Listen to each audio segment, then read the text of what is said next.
Good afternoon. I'm happy to see you all today. I'm so excited about this session for several reasons, but mainly because I love sharing meaningful resources with our faculty that really seem to be sort of hiding under the surface a bit. And if people just knew more about them, they'd be taking advantage of them more. So it often really surprises me when I bring up the concept of I'm working with a team of folks and I bring up the concept of open access journals or even subvention funding and discover that lots of people are operating under perceptions that may have been popular long ago and just haven't learned more about the evolution over the last few years. So today we have some excellent presenters to help guide us to better understand that evolution of these terms and these concepts over the last several years. So today to talk about open access journals, subvention funding, the OA policy, and public access compliant, we have our presenter and facilitator, Dr. David Musick, who is our Senior Dean for Faculty Affairs at Virginia Tech Carilion School of Medicine. And our panelists, Kiri DeBose, and who is Associate Director of Health Sciences Library, Head Veterinary Medicine Library, and Liaison to Animal Sciences, and the head of Fralin Biomedical Research Institute, Health Sciences and Technology Library, University, and the University Libraries of Virginia Tech. That's a lot, Kiri, a lot going on. And Rachel Miles, who is the Research Impact Coordinator of the University Libraries at Virginia Tech. So please join me in welcoming our presenters and panelists today. Go ahead and take that away, folks. Thank you. Thank you, Dr. Wicker. I will just say a very brief word of introduction and express my appreciation to Rachel and Kiri for being here. It was a little over a year ago that we first, as a medical school, started participating actively in the Virginia Tech Research Library Subvention Fund, which has been very helpful to our authors as we've continued to learn more about open access publishing. And so I got introduced to them that way and some other members of their team. It's been a real joy to work with them. And I'm just going to turn it over to them because they have a very well thought out and very organized presentation they're going to give us. And there'll be lots of time for you to either put your questions into the chat feature and we will be monitoring that actively, or we will actually stop the presentation and answer questions as they arise. So I think our first speaker is Kiri. So Kiri, thanks so much for being here today. Yeah, and thank you very much for having us. And my title actually changed as of July 1st, so I'm now a director. And I also gave up. Roberto Silva, who is here, is now the head of the FBRI HSMT library. So lots of us are here to help. And again, anytime you have any questions, please feel free to reach out. And in today's session, as we mentioned, you can ask questions anytime. I'm also going to ask for some feedback. We have some questions as we go through this that we can also use the chat for, just to give a couple answers to some questions I'm going to pose out to you all. But to get started, let's go ahead and look at our outline. So I'm going to give an overview of open access, how to select journals for open access. There's a lot to think about in that area. And then I'm also going to talk a little bit about the Open Access Subvention Fund. And then I'm going to transfer it over to Rachel, who's going to talk about Virginia Tech's intellectual property and our open access policy, how you can deposit and share your works on our institutional repository, VTechWorks. And then also there are mandates coming out now that are calling for public access and how that is similar and different from what open access is and has been. So that's a lot to cover. But again, if you have any questions, feel free to post them in the chat. We want this to be session as helpful for you as possible. And again, you can also contact us afterwards if there's any questions that come up that you think about later. So I'm going to start again with the overview of open access. And I'm going to ask you all, well, what is open access? What does that actually mean to you, or what comes to mind? So again, if some of you want to just go ahead and put some thoughts in the chat about what open access means to you, how you define it.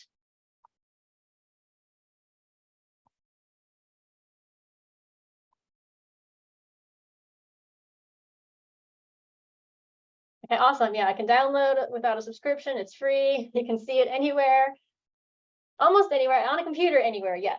It won't magically appear in any other medium other than online content, digital content.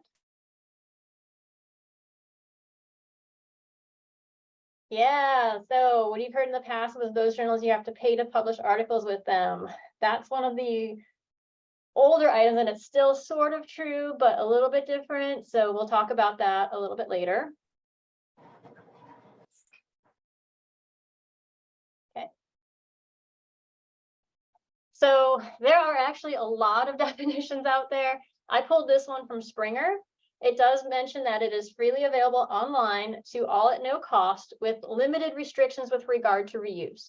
So there is still copyright that is applied. You can't just grab it and then plop it into another work and sell that work. That would be violating the copyright there. But it doesn't have necessarily as high of restrictions because, again, you can download it, you can get to it very easily and such like that.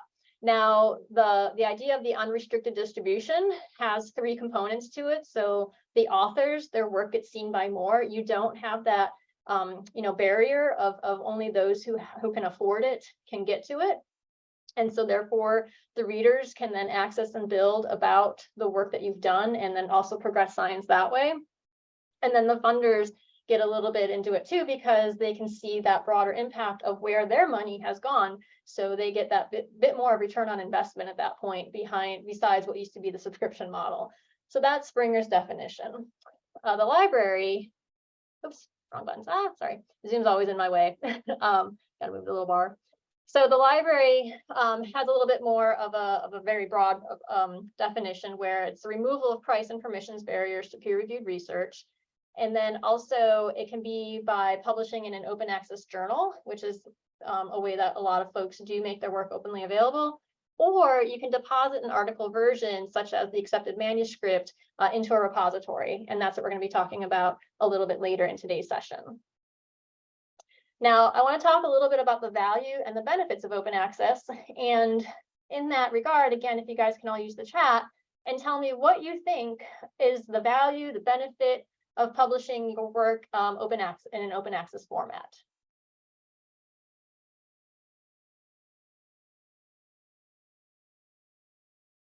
Faster. Quick way to share your research, a greater reach, yep. Wider access, keeping up with the latest info, yep. More broadly, more accessible, available, yep.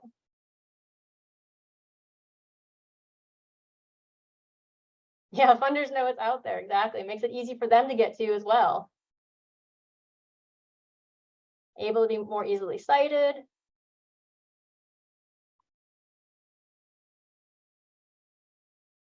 Okay, so you guys all gave really great examples about the value and the benefit. Here is a nice infographic I found that, again, we talked a little bit about the more exposure to your work, that practitioners can apply your findings, higher citation rates. It can also influence policy because, again, who has access to it is what they can read. Knowledge is power, but it's all stemming from the pieces of information that we can pull together. And if you can't access something, then you can't put that as part of your knowledge base. We have that idea also of compliance with grant rules. So again, that idea of making things openly available or publicly accessible.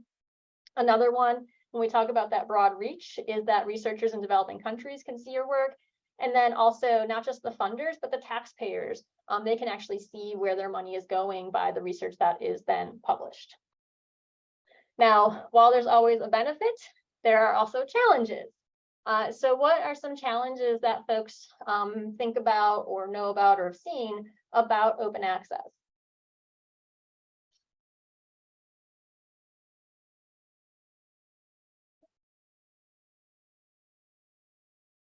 Expensive, very costly, unclear how rigorous the peer review is. Yes, these are all great comments because each one of these is very much in play right now. Yeah, can be fake, predatory journals. Yep. Unprofessional interactions. Yes, there's that too. So the predatory publisher is one of the biggest challenges. The way the open access model works is it's that idea where you pay to publish, but it's not paid like a vanity press, and that's a lot of the stigma. But it is to recoup the publisher for their cost of making these things available rather than through subscriptions. there are generally article processing charges or other ways that they have to generate revenue to cover their costs. But probably the most popular one is the article processing charge. Again, as I mentioned, there are other ways to fund these, but that's been the one that's predominantly done. Now, that being said, the predators came out because they figured, well, people need to publish, they have to do it. There's that joy of publish or perish. And then they will, you know, say they're a peer-reviewed journal, and usually they are a bit less in those processing charges, but their peer review is very low to usually non-existent. Usually you'll see papers submitted July 1st and published July 10th. And I don't know about you all, but as a reviewer, it's just not enough time for me to give any feedback or comments about the quality of the article or what I may have found to have the person then go back and edit or address my questions. But that is a lot of things, and we did mention that, or somebody mentioned that it was very costly or expensive. So these are some of the main challenges to open access. And I hope you guys like that little picture, because the wolf hiding in there, it is sometimes a challenge that you don't always see right away, but it is a challenge to be addressed, and ways to avoid some pitfalls, such as those predatory publishers. And that's what we're going to talk about right now a little bit, is that selecting of journals for publication. And this right here is probably the first thing that I always recommend to anybody looking to publish, is think about the journal itself. What is the scope? What's the purpose? And who's the audience? And is that who you're trying to reach? Because if the answer is no to those, even if it's a great place, or might be a little more questionable, you need to make sure your work is in a place that makes sense. And from there, you can look at the rigor and reputation of that journal and that discoverability or findability. And there's a library tool called Ulrichs, which is a periodicals database that will actually tell you where that journal is indexed. So is it in PubMed? Is it in Web of Science? Is it in Cab Abstracts? Is it in Biological Sciences? Where are people going to be able to find that particular journal indexed, so when they run a search, that your article is likely to come back up? And then the one that's also important in particular for promotion and tenure is the impact factor, or IF as we call it, which is run by Web of Science, which that's a whole nother conversation for a whole nother topic. I'm happy to talk your ear off about that one at another time. But that one is also an important thing in academia. But the idea is, who's going to publish it? What's it going to be for your own credibility? And what's it going to be for people to find your work that makes sense within that particular journal? So looking again, a lot of that scope and the audience, the quality, and then where it's indexed are probably the three most, as well as what is the rigor behind peer review and that kind of thing. And then also, are there agreements that would allow you to make it openly available, and how? Do you have to have an article processing charge? Is there potentially a discount that the library or university you're with has access to? Or can you put it into an institutional repository? So those are all things that you can look at. Now, when we talk about that idea of the predator publishers, a lot of times some of you might have been contacted by a publisher to say, hey, we've seen your work on XYZ, we think you should submit here. Usually the biggest red flag for me is they pick something and then they tell me what topic, and I'm like, that has nothing to do with what I've published on at all. So it's usually a big red flag. But the big thing is there's a site called Think, Check, Submit. And so again, when you are contacted by a journal to publish, most of the reputable ones have you come to them, but not all. So there's a place to go to actually do some checking, some checklists, and before you submit it. And they are for books and chapters as well as journal articles. Now, the caveat here is these are great lists to help use, but it does require you to do some digging in order to actually find the information to see if this is a viable publication outlet that you want to have your name associated with. So it takes a little bit of time. And thank you, Heather, for putting the links in the chat, so that way you can see what's going on with like how to get to those resources. But they are really, really helpful. So again, just take a few minutes to go through and see, yes, this definitely looks like a credible publisher, or I don't think I want to go here. So with that, I want to take a moment to pause. I am a librarian, so I go with the typical cat theme. So yes, that is one of my things. But if does anybody have any questions right now about open access or what we've covered so far? Kiri, Yeah. this is Deb. I did see a question in my chat. I'm not sure it went to everyone, but the question was, are APCs transparent? And I think you covered some of that, but just wanted to throw that out and let you elaborate a little more. So I'm going to say yes and no. Some journals are really good about listing upfront what the APC is, and then others will make you log in to actually submit your paper before they're going to tell you how much it costs. We can talk a bit more about that. I prefer if they tell you upfront what it is. And like I said, I've come across now a few journals that used to tell you upfront, but now they wait until you are actually in the process of submitting or have to at least create an account to then find out how much they charge. Which to me is a little bit of an extra hoop that they shouldn't necessarily make you go through, especially when you do look at some of these charges and how some of them have gotten fairly expensive over time. And then it's just taking time away from you to be able to do other things besides look up how much is this going to cost. A related question, Kiri, somebody asked me not long ago, can you negotiate on these APCs, or are they usually like all, you know, it is what it is, no negotiation, or can you negotiate with them? That's going to depend on the publisher. And the reason I say that is some will, depending on your institution, be willing to negotiate. Others, though, will say, nope, you're in an R1. There you go. That's what it is. Yeah. So in some cases there might be, but I'm going to say in Virginia's Tech's case, there's not a lot of room to negotiate. But that being said, we have done on the library side negotiations with publishers to at least get discounts. And also Viva, which is a library consortium for all of Virginia, has a contract with Wiley right now. So any Wiley journal that has an open act, that's a fully 100% open access journal, we do not have to pay the APCs to. So they will publish because we have that agreement through Viva. And there's a couple other ones that we get like a 10% discount to, and some that we have 30. Rachel, if you have any chance to go ahead and put that discounts page in the chat. I know we have it linked in one of our guides as well, but that way folks can have it to see what different journals. And if there's an area that would be really helpful for us to investigate to see if we can do some of that collective bargaining on your behalf to see, okay, New England Journal of Medicine, what options do we have to possibly work in there? Or Nature's a little bit more difficult sometimes, not always, but sometimes for negotiating. Or can we maybe take a 10% and make it 15? So there is room. It never hurts to ask. The most they're going to tell you is no. So one takeaway for me, we were looking at a Springer journal this morning, and it looked like there was a 15% discount because of the relationship that you have with Springer journals. So I guess the takeaway for me is anytime you're considering an open access journal, it'd be a good idea to contact somebody at the library to see if there's some type of discount or arrangement available. Yep, and thank you, Heather, for putting that link in the chat as well. That's our page that has our most up-to-date list of discounts that we have, and that we have, like I said, negotiations and contracts with to provide. And really, 15% is not insignificant when you're looking at some of the amounts of these fees. So, Kiri, I was going to ask one question, and you may be getting to it eventually, but I don't want to lose it just in case.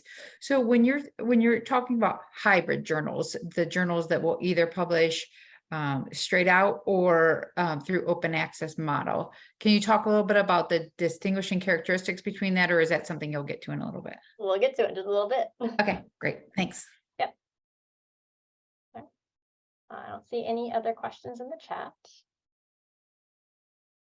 So as mentioned, the APCs can be pretty costly, and back, I want to say in about 2013, 2014, we started offering an open access subvention fund. And this was a way to help offset some of those costs of open access publishing.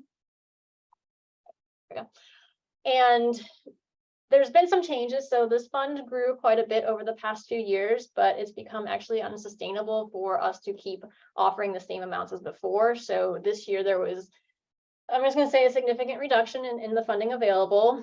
And that's partly because there have been multiple ways and other options available, or that have started to become more available than just coming and getting this subvention fund from the library. Now, the first is looking at, again, seeing if you can find out how much that processing charge is going to be before you select a journal, or even just getting an idea. If you have as you're putting your grant together, you might have 5 or 6 outlets you're thinking about.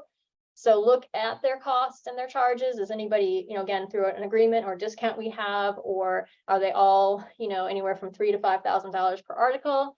And then if you're applying for a grant, can you put that in your budget request? And I have easy in quotes because I know it's easy to write down a number, and it's harder to sometimes justify it or actually get that funded. But that is kind of an option that we're looking at, is putting these into the grant funds for part of that dissemination of the research that you find. Now, that being said, it may not be option for smaller grants. VetMed works a lot with the Morris Foundation, and their grants may be $5,000, $8,000, and they have stipulations about what those funds can and cannot be used for. But you can make that argument too and say, hey, I want to publish this, but the grant, while I have a grant, it's not enough to cover any of the publishing costs.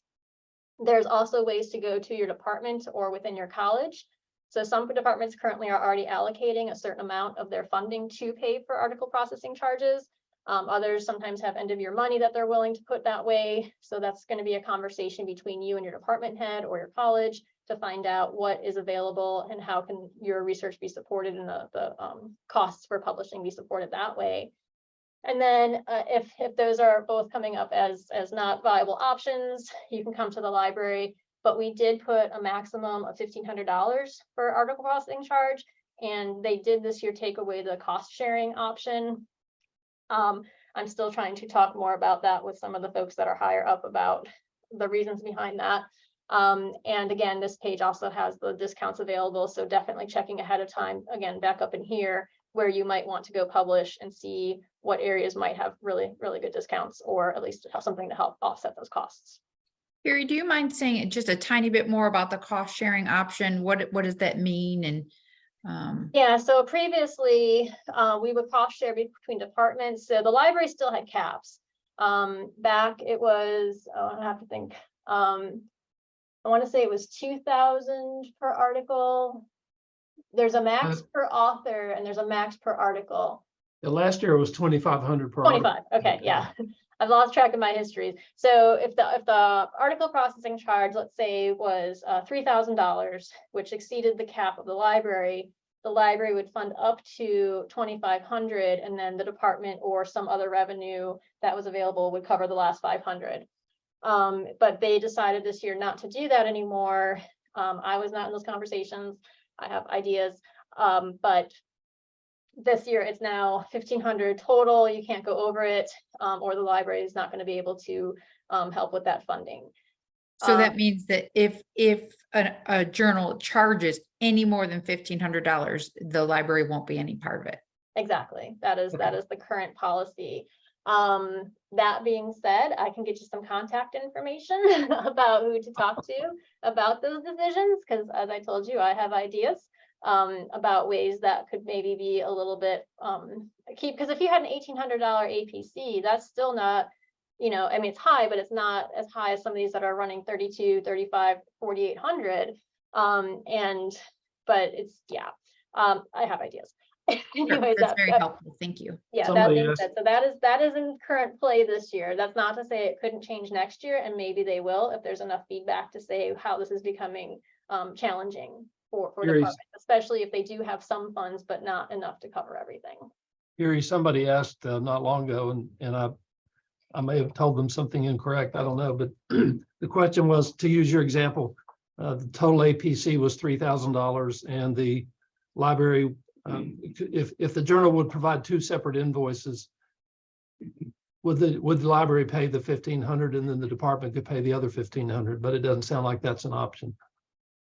I think if they're separate invoices, that might be doable. I just don't know how many publishers would do separate invoices. Yeah. That's going to be the harder part, because they're going to have to then do the managing on their side to make sure both payments came in. Right.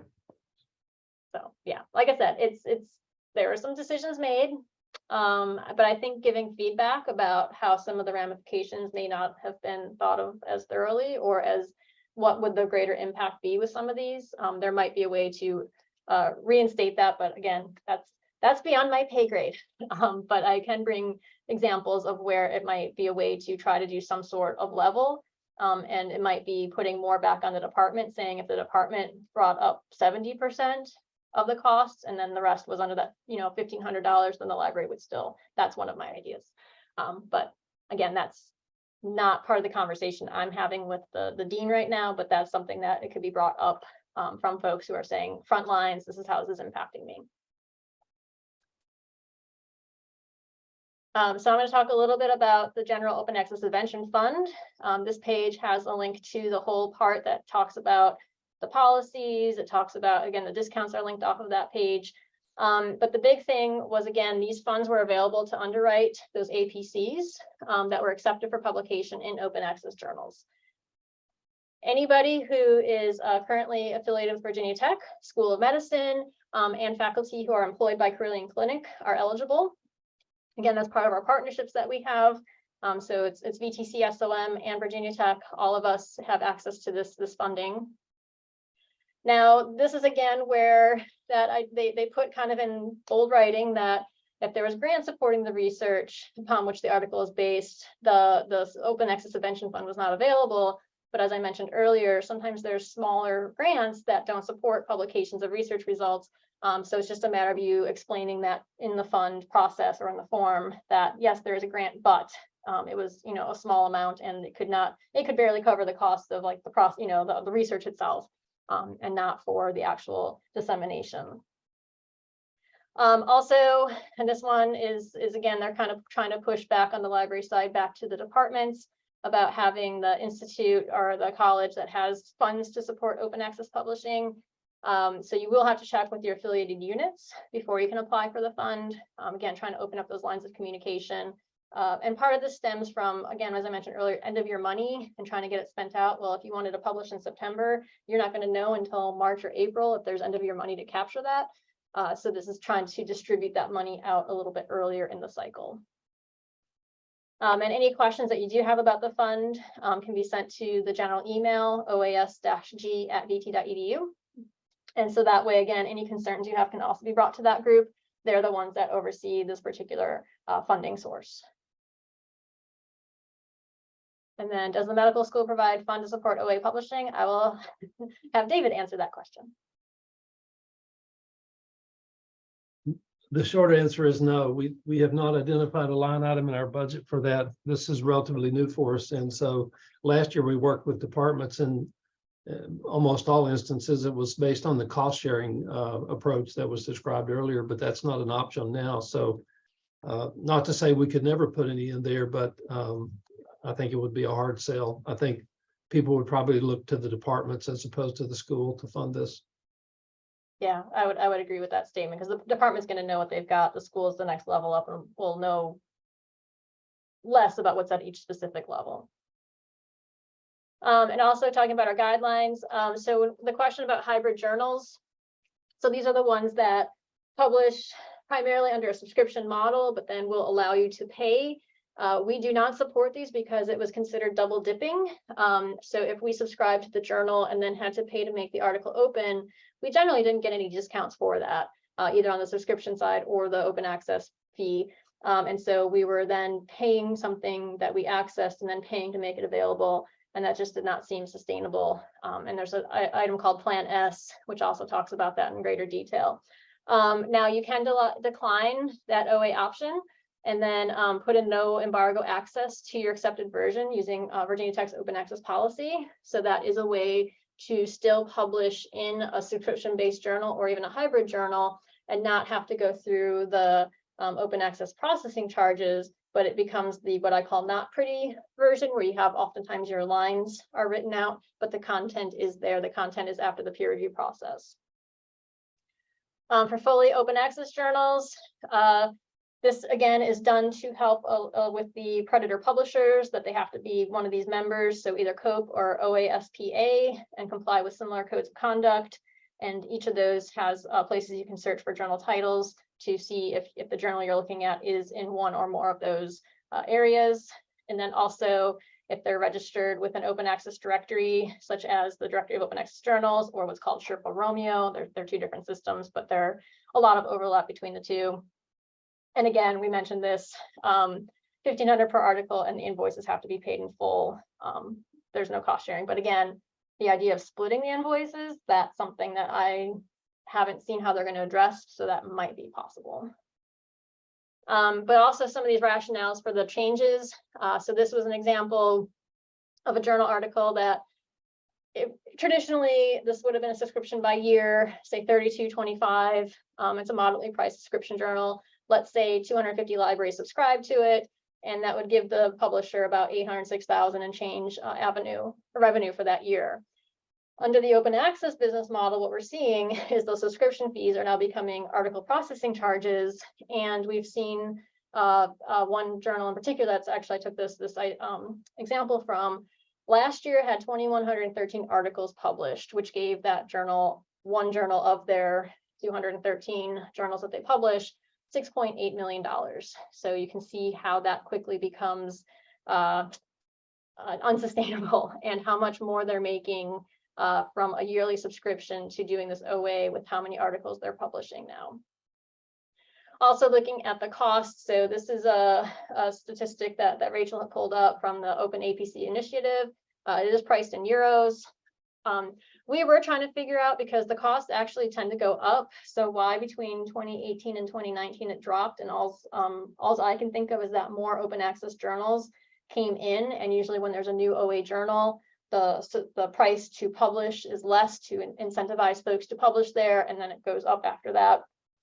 So that's the only reason I can think about this major decline in those years, because you can also see from 2012 to 2015, there was a significant price increase of how much an article processing charge was.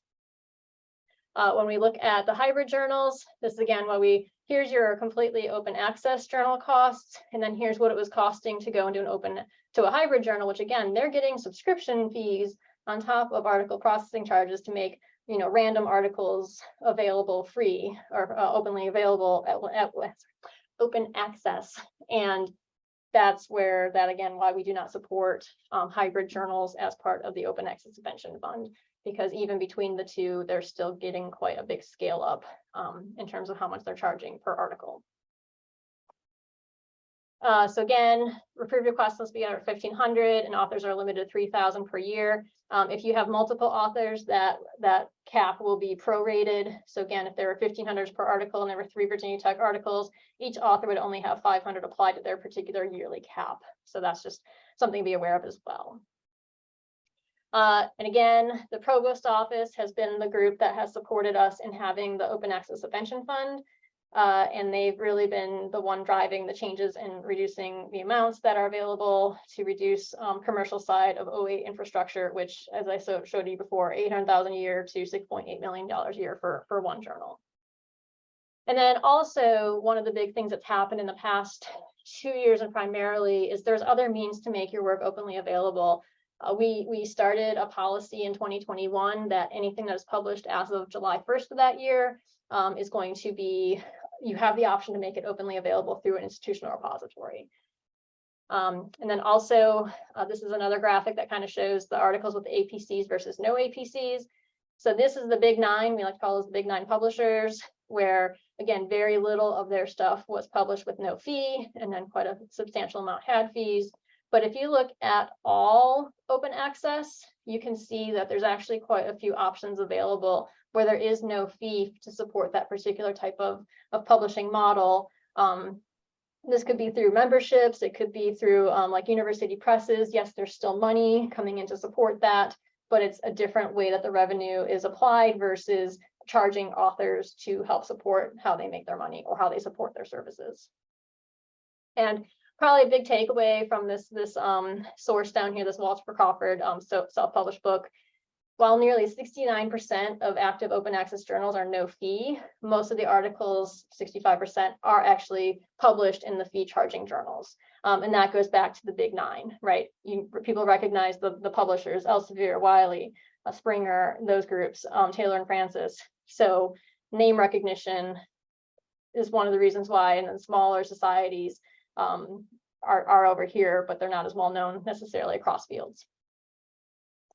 A couple of quick things, and I'm going to pass it over to Rachel, is beware of the paper mill journals. Frontiers, when they first came out, had just a handful of journals. They were pretty rigorous on their peer review, and I'm just going to say that they're the ones that had the 2,113 articles published in 1 year. Honestly, I don't know how they found enough reviewers to do that and have rigorous peer review. That's my own personal opinion.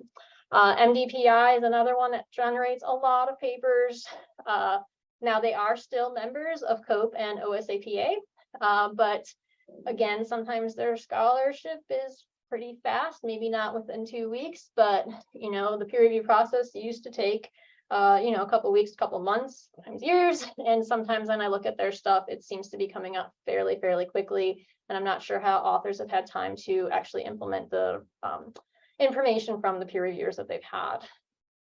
Also, you can find OA journals without the article processing charges. You can go to the Directory of Open Access Journals website and search for the journal in your subject, and then without fees filter to also might highlight some that don't charge for article crossing charges.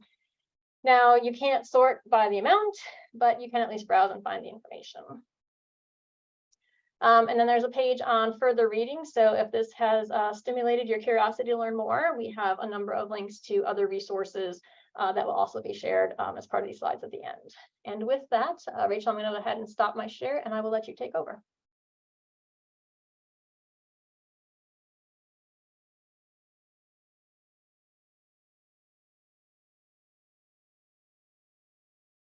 Sorry, my mute button just went to a totally different place.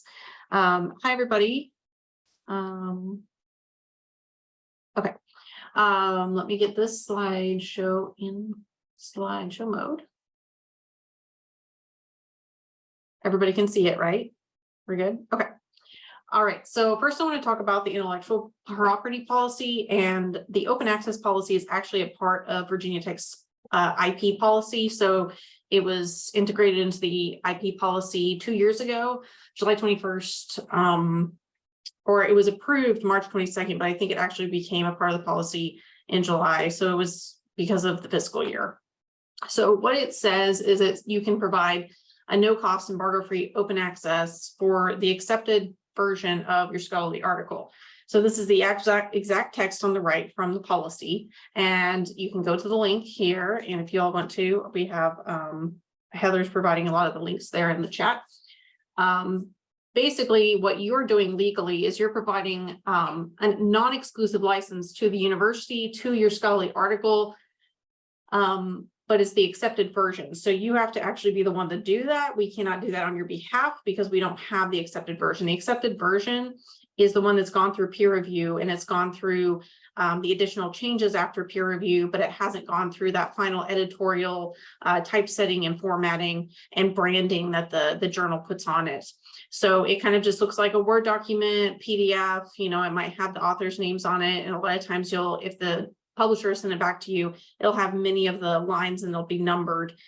So if that is the one you use, that's completely fine. If you want to keep the numbers on it, I don't think it's a problem. I'm going to go through some other things you should do to prepare that, and we'll get to it in just a minute. So what does the policy actually allow you to do? So again, is that author's accepted manuscript. We refer to it in our library world, in the scholarly publishing world, as the AAM. Accepted manuscript. A lot of times I just say accepted manuscript. We used to also refer to it as the postprint. So you're probably familiar with preprints. And a lot of times people were calling them postprints, but now it's kind of the language is shifted to AAM. But sometimes you'll hear people say that, just FYI. So if anything has been published after July 1st, 2021, it is eligible to be put into the repository. You can deposit it immediately. After acceptance to, I'm not sure why they have this in legalese in there, to the 1 month after publication, but you can pretty much put it in the repository anytime after publication. If you are unsure, or you feel unsure about that, just let me know and I'll double check. But as far as I know, you can pretty much put anything published after July 1st, 2021 into the repository. You do not have to honor the publisher copyright policy or your contract. That is because we have a pre-existing policy here at Virginia Tech. It trumps the any policy with the publisher or any contract you sign, because it came first. So it's been legally pretty much grounded in other universities. Harvard was the first one to do an open access policy like this, and they've had theirs for at least 10 years, maybe even 15 years or so. And so they've had it a really long time, and they've never been legally challenged, at least not successfully. And you can pretty much permanently link to and save your most important scholarly work. This also goes for other types of work. So this doesn't just have to be your accepted manuscript. I always put my presentation slides and my posters into VTech Works. So that's just something to think about as well. And then you can link that to your other profiles. And one of the things I also want to point out is that Google Scholar will automatically figure that out for you. You don't have to do that. So Google Scholar is one of the most visible platforms in our world when you think about discovery of scholarly works. And so what we'll do is it'll kind of integrate that into the links. So it'll say there's 5 versions of this article, and one of those will be VTech Works. So you don't have to do any work on that end, at least when it comes to Google Scholar or your Google Scholar profile. So you can open up this guide here, and it will take you through all sorts of information that I'm already kind of covering today. So what is this about? The actual policy text. There's lots of keywords and phrases that they've put down at the bottom. A lot of it's kind of legalese and policy language. The version prep is something I'm going to cover next in the slides. There's 3 different ways to deposit. There's an FAQ, there's a waiver. But honestly, even though we have, technically this is an opt-out policy. So that means that, if you decide you don't want to deposit your work, you can opt out of it at any time. But we have a hard time, enforcing the policy, right? So the best thing about the policy, though, is that it enables you. So we're not trying to police people and go out and find them and say, you better deposit your work.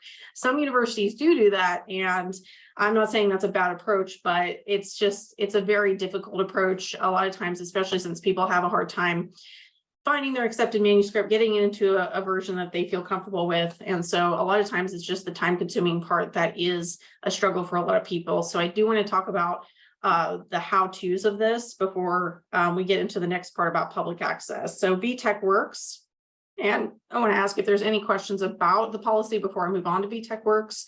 This is kind of the how-tos, whereas the policy was kind of the why you can do this. I'm not seeing anything, but please put them into the chat as I'm talking. Totally fine to do that. All right, so VTech Works is our institutional repository. Most universities, especially large universities, have institutional repositories now. It provides global access, so it's open access to a lot of different scholarships. So actually, Virginia Tech was the first university. We were kind of a trailblazer here, and the librarian that started, she just retired, I think, a year ago, but to require theses and dissertations to be deposited into a repository, into an institutional repository. So it was a big deal back at the time when this happened. But there's lots of other scholarship in VTech Works as well. You have journal articles, book chapters, reports, slides and papers, videos, images, creative works in general, performances, things like that, and also things for and by the Virginia Tech community. So not necessarily all of it is written by the community, but or the researcher and scholarly community, but it's also for the community. So some things are kind of archived here as well. So we have a lot of different benefits of VTech Works. Obviously, there's a lot of items and it's growing, over 3,000 downloads per day on average, usage all over the world, but most of the usage comes from the US, India, China, Philippines, UK, Canada. The biggest thing, and I kind of described this before with Google Scholars, we're indexed on Google Scholar and Unpaywall. I should have linked Unpaywall in there. Unpaywall, I do think that it's worth checking out if we have just a moment and see if he actually, yeah, I'm going to show you this example. I wish he would have linked it here, this particular article he had. And I'm looking for Google Scholar, sorry. This was the prevalence and practice of academic library journals. I spelled it wrong, of course.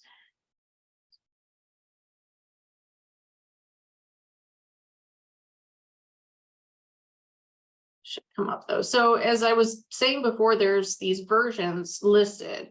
And so you'll see kind of like Elsevier here. This looks like some other perhaps citation index. But we have VTech works listed here. So we know that that's the open access version. And that's really helpful on Google Scholar. But if we're actually on the publisher site, we'll see this here, and it doesn't look like I have access. We might have access through the institution. I didn't actually click on the Get VTech Works, so you could do that. But there's this little icon, so you can download this browser tool called Unpaywall, and then it'll take you to the open access version. It's actually taking me to a different repository, which is probably one of the other, maybe it's one of the other co-authors that pushed on here. So that's just kind of a nice thing to have it indexed on this thing. It's a nice tool to have, and also on Google Scholar. All right, so one thing we also can do with VTech Works is it's a preservation of the digital item. So not only are we indexing on lots of search engines, there's a permanent URL or a handle, which is what a DOI is. It's a type of handle. You also have download statistics for each item, and it includes the countries where they've been downloaded. And then we do preservation for the item and its metadata. So it's maintained by our library team in the scholarly communication department. And you can read more about it here, this VT News article. So one thing that I really do recommend if you do want to take advantage of this policy is to create either a cover page or a header on the first page of your AAM. It needs to include your information, so your name and affiliation, link to the publisher's version, preferably with the DOI because that's the permanent URL, and also the information and citation about the published work. You can also check for accessibility. I think that this can be a little bit more challenging if you're writing more technical things. You can always check with somebody about accessibility. There's a check accessibility within like Google Docs, but also in Word. So that might be helpful. It might create more of a headache for you, but I know that there are ways to do that. And then you convert that to a PDF once you've done all of those things. So I'm going to show you a couple of examples. I think that they might have put that in there. Yes. So this was actually the published version. We were allowed to, it's a print book as a book chapter, and we were allowed to put the published version in a repository under this license with the Association of College and Research Libraries was the publisher. So that's why it looks like the published version. That's the only reason. Normally this would be an AAM. But I have this cover page here. It tells you what chapter it is, the authors, our affiliations. We have the citation here, and then I link to the print version here, and I give you the license information. A lot of times the license information is not something you'll need to include because most of the time the publisher is not going to allow you to have that license on your work, but sometimes there are exceptions. So then this links to the book as you see it. This is an example of a header. So I just kind of put a very basic header at the top of this accepted manuscript for this particular article we publish. And I explain that it's accepted manuscript for this publisher in this journal, special issue of this, the date of publication, and then there's the DOI. So pretty simple and straightforward as a conference proceeding paper. Okay, so you can get more information and tips, and I think I already showed you this, but we have these tips here for just getting that put together, and a header will be completely acceptable. And one reason you want to do this is not just because a lot of times publishers require it, or because the user will be able to find it or be able to figure out what it is more easily. There was actually one thing at my last institution, I forgot to put a header on the article. And so of course, somebody who is thinking about this will copy paste the title of the paper and then go look for it. But a lot of times users who are looking for research or any type of information will just go find something else. And if they can't cite it, they'll say, okay, this is interesting information. I'm just going to go find something else because I don't know how to cite this. I don't know where it's coming from. It just has this title.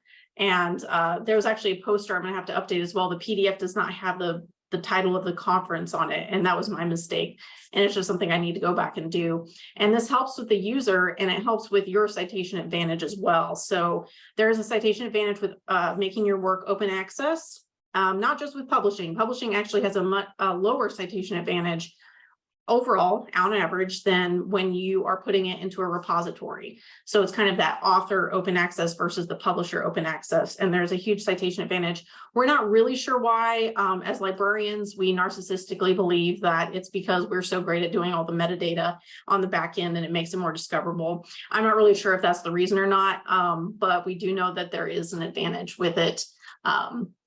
In making your work more available, makes it more accessible, makes it easier to cite, makes it more likely to be cited. All right, so there are 3 ways to deposit into VTechWorks. You can do it directly onto VTechWorks. You can do a web deposit form, which is like a Google form, or you can deposit via Elements. If you're an Elements user, this is probably the easiest way to do that. So I'm going to show you how to do it via Elements, but if you go to this link, which you'll have access to the slides, it's on our open access policy guide. And then it links to each of these how-tos. So the web deposit form, if you just wanted to submit that, you could, but it's pretty easy to do it via Elements as well. So what it will say when you log into Elements is you will see your article. And a lot of times your articles, especially if they're referee journal articles, they'll be brought in from these databases. For example, this one has been brought in from Scopus. And the only reason I know that is because of the Scopus icon up here. And then it'll say it's in OA policy. And you'll know that automatically that means it's covered by the open access policy and you can deposit it. You can click on the deposit button. It's a big black button there.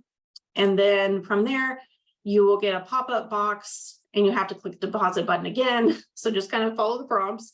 And then once you get to this page, you want to browse for the article. And then you need to put in the file version that is the accepted version and then use this file. One thing I get a question about is what if it's not covered by the policy?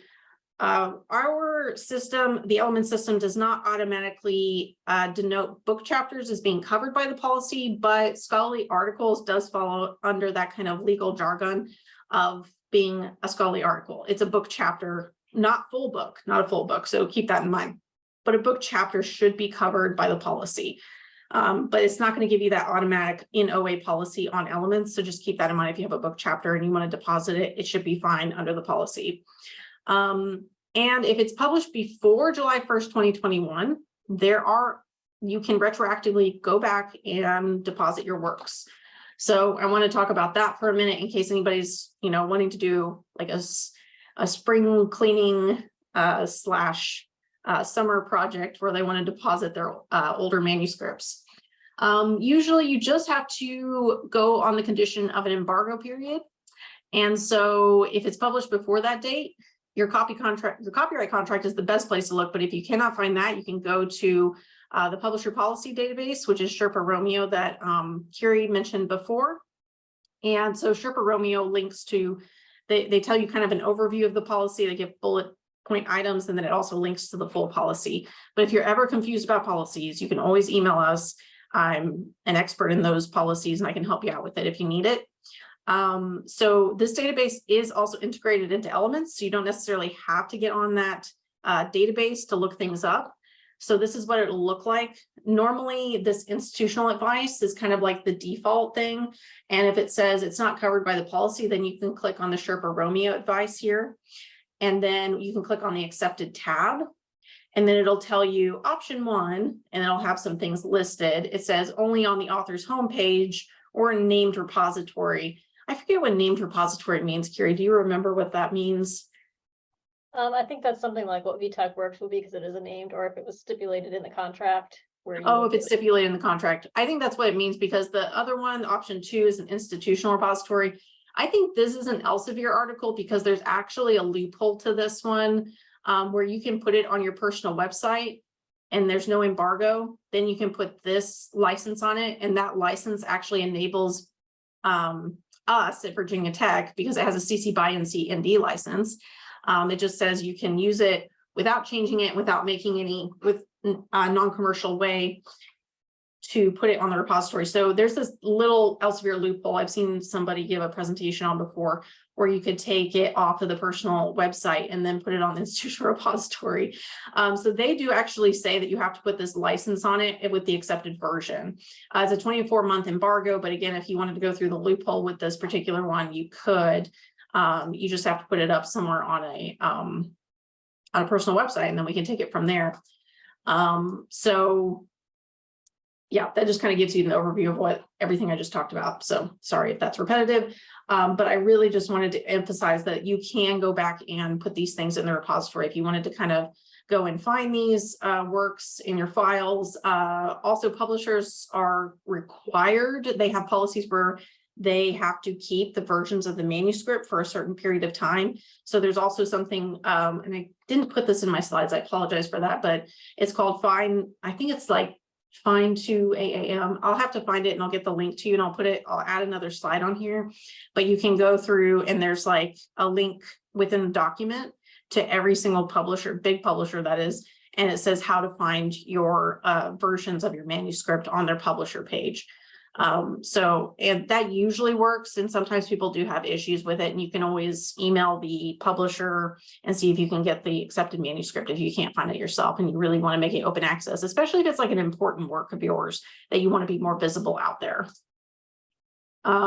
So when you do put it on VTechWorks via Elements, then it'll look like this. It'll say download the PDF. So this is a poster I put on VTechWorks, and then it kind of integrates there onto Elements as well as onto Experts, which I don't have time to talk about today, but Experts is the public facing profile system that uses Elements data.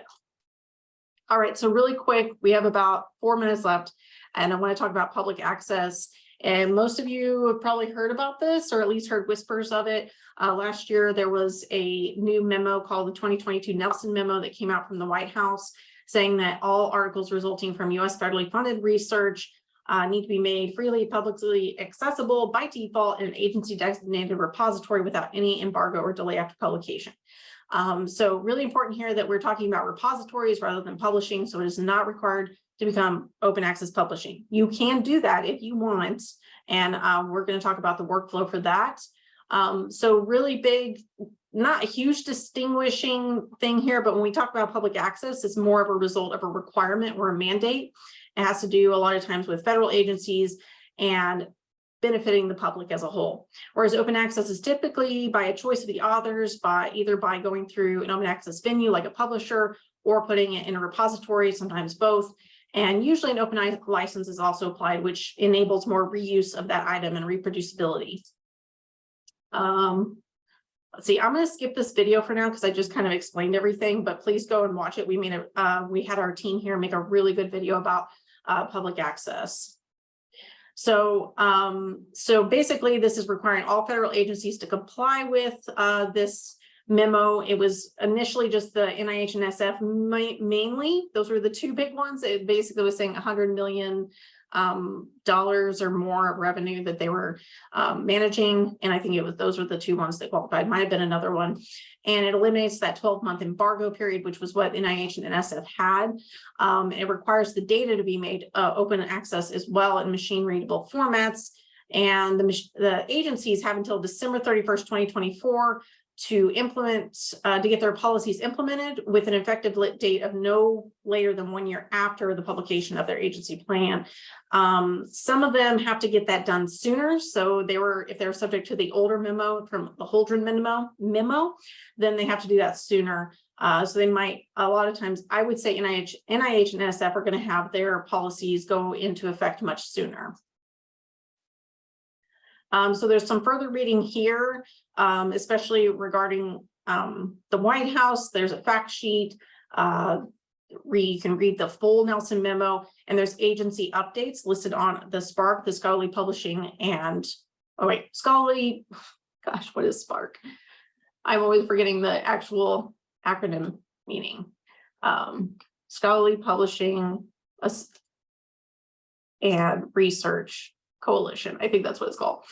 This is the workflow that I created for this. So we have basically two options here when you're receiving a grant. So you would receive the grant, and maybe it requires the publications and the data to be open access. So you could either plan to budget for those open access article processing charges, or don't budget for them. If you budget for them, you'll need to go through the open access journal selection. And I put a little asterisk here, so make sure I put directory of open access journals, but you can literally look on lots of different ways to go through, like Think, Check, Submit, and then determine the APC for maybe some of those desired OA, or maybe a hybrid journal if you're wanting to do that instead, and include that in your grant budget. If you don't budget for the article processing charges, you could do a subscription journal instead, and then make it open access in VTechWorks as well as the agency repository, or just one of the other. And that's why I have that little asterisk, a different asterisk there. And then you could do open access journal with no APC. So search on the DOAJ, just as Kiri showed you in the beginning. And then that's one way to publish open access, or do an OA journal selection with an APC of 1500 or below. Just make sure you're searching on those qualifying membered websites, DOAJ, OASPA, Sherpa Romeo, to make sure that they are qualified for the open access subvention funding from the library. So this will be shared. Deb and Heather shared that in the chat, and you can take advantage of that as well. And I know we're right at time, so I don't know if we have time. Thank you. But yeah. Does anybody have any questions or concerns or comments? That this was a wonderful presentation, lovely, outlining some lovely academic advantages to being directly connected to a larger university. It's fabulous, in a university library. Are there, I know that folks probably, a lot of people have to go, feel free to leave. And we do have their contact information if you need to contact them, our presenters after today, you're more than welcome to do so. But anybody who has questions or concerns or comments at this time, feel free to unmute yourself if you can stay for a few extra minutes.